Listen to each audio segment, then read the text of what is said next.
abafana ba Bruce Melody bafashe ishusho ya Tiger cyangwa igisamagwe bakiranga umugozi mu ijosi n'umuntu bigaragaza deberi bamushyize gusa abafana ba Kenya bari baboroheye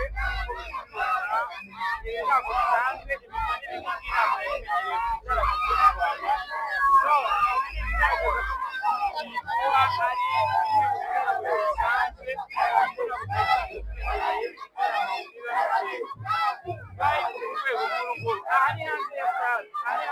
ari ntabwo bari binjira ko nta muntu wari wemerewe kwinjira kubera ko amasaha yo kwinjira ataragera, ariko ureba ukuntu bimeze hanze ya stade ubu hari kwibazwa ese kuri show mo imbere ho biraba bimeze bite.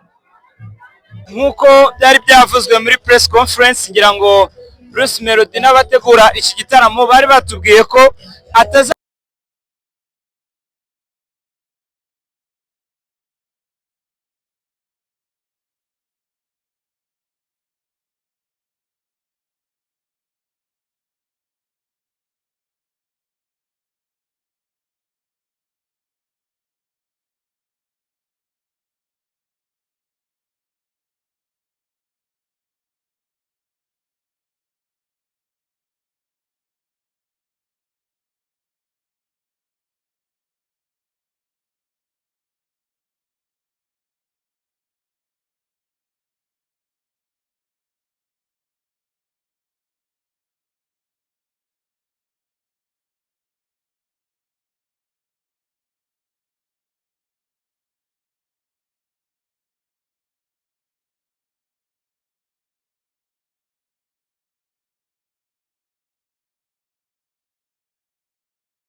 Yes, rapidamente. Ahí está dicho temperanza.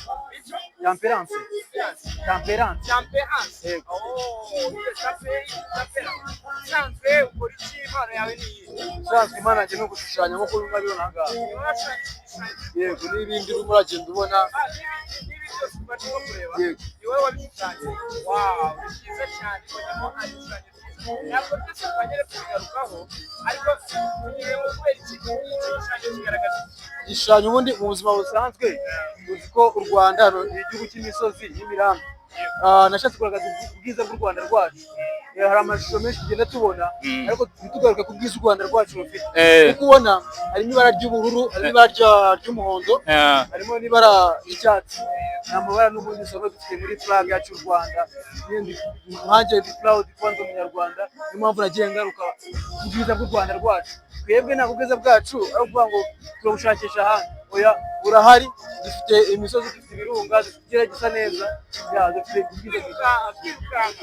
Umuntu wakunda kimwe muri ibi bishushanyo yabibona gute, yagusanga he? Umuntu wakunda kimwe muri ibi bishushanyo yampamagara kuri telefone, turamutse turi kumwakira 078 640 5 663. Usanzwe ukorera ahagana hehe? Usanzwe nkorera Musanze, Kigali, Rubavu, Nyabihu, Muhanga.